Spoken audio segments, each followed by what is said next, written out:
I never believed in destiny. Not in the stars, not in fate, not in the idea that the universe could twist two lives together in some cosmic knot. If you'd asked me back then, before the trial, before the sentence, before the cold clang of that iron door closing me into a life I didn't choose, I would have told you I was a realist. But then I met him, and everything I thought I knew about myself, about love, about the meaning of survival, shifted. The cell smelled of rust and sweat. I'd been processed, stripped, searched, and shoved inside like I was nothing more than a bag of garbage tossed into a corner. My head spun with anger, fear, shame. The cot on the right was mine. The one on the left was already claimed. And he was sitting there, broad shoulders, inked arms. A scar that traced his jaw like a blade had kissed him once and decided to leave a memory. His hair was dark, cropped short. His eyes, God, his eyes, gray like storm clouds, piercing, sharp like he could see through the walls and right into me. "You're late," he said. His voice was low, gravelly, with a hint of humor buried somewhere deep inside. I swallowed hard. Didn't realize I had a curfew. He smirked, like he was testing me, like he wanted to see if I would break. "Name!" I muttered. My throat was dry. "Marcus," he said, leaning back against the wall, his muscles shifting beneath his white shirt. "Looks like we're stuck with each other." Something about the way he said it made my stomach twist. Not fear exactly. Not comfort either. Something in between. Prison has its own rhythm. Mornings crack open with shouting guards. Days blur into noise, fights, tension. Nights are quieter, but never peaceful. Marcus was different. He wasn't just surviving. He was ruling his space. People nodded at him in the yard. They whispered his name like it meant something. He carried himself like he was both dangerous and untouchable. And yet, with me, he was gentler. The first week, I kept my guard up. Tried to sleep facing the wall. Tried not to look at him too long.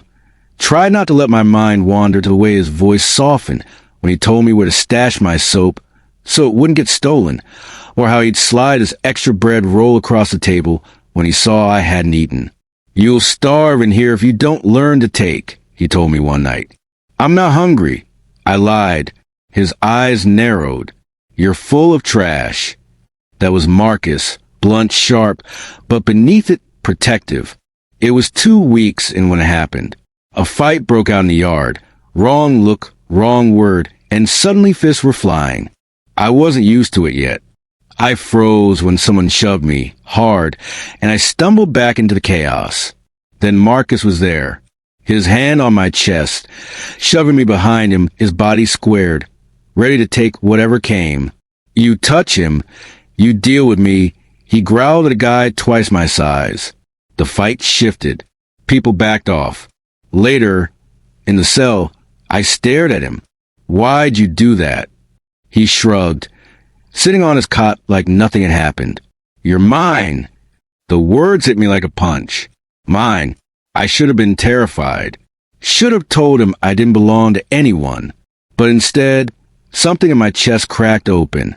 Something I didn't even know I'd locked away. That night, when the lights dimmed and the prison fell into its uneasy hush, I felt his hand brush against mine under the thin blanket. Just a touch. Barely there. But it was enough to set me on fire. Weeks turned into months. We talked more. Not just about the prison, but about life outside. He told me about his little sister, about how he'd taken a fall for something that wasn't all his fault, because keeping her safe mattered more than freedom. I told him about my mistakes, the anger that landed me here, the people I'd hurt without meaning to. It wasn't just talking. It was confession. Late at night, when the guards made their rounds and we pretended to sleep, our voices would carry softly across the cell. It felt like a secret world only we belonged to. One night, I whispered, "You scare me." He shifted on his cot. "Why?" "Because I don't want to feel this way. Not here. Not with you. But I do." The silence that followed was heavy, suffocating. I regretted it instantly.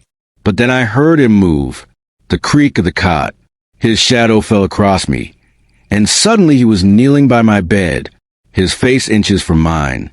"Then stop fighting it," he whispered, and when his lips touched mine, the world stopped.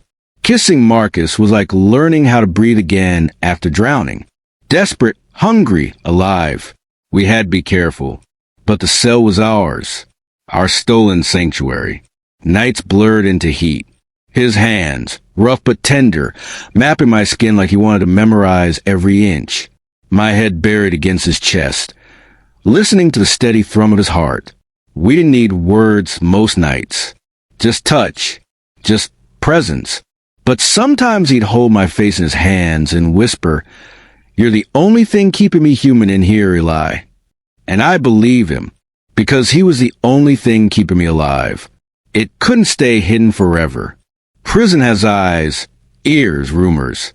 One night, a guard smirked at me during roll call.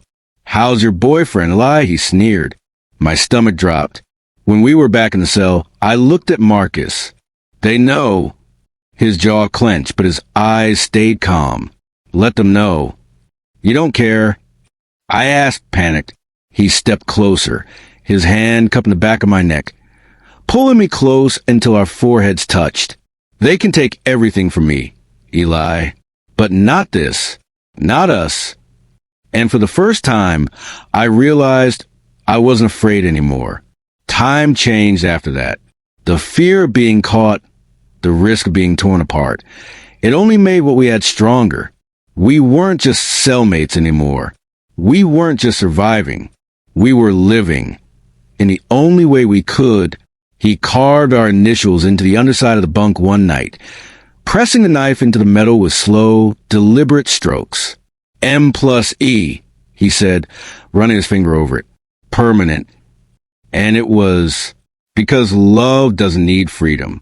It doesn't need permission. It doesn't need space. It just needs two hearts that refuse to let go. The day came when Marcus had a hearing, a chance at early release. I should have been happy, but all I felt was the ache of loss waiting at the door. That night, he pulled me close, his breath warm against my ear. "I'll wait for you," he said, "no matter how long. You're mine, Eli. Soulmate doesn't end in here." Tears burned my eyes. I wanted to believe him. I did. And when they led him away the next morning, shackled but unbroken, he turned his head one last time, his eyes locking with mine.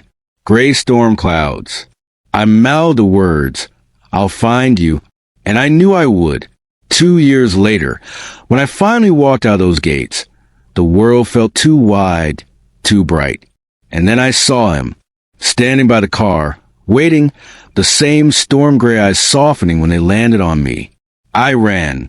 He caught me, and the world disappeared again. Because he wasn't just my cellmate. He was my soulmate. And no walls, no bars, no years of silence could ever change that.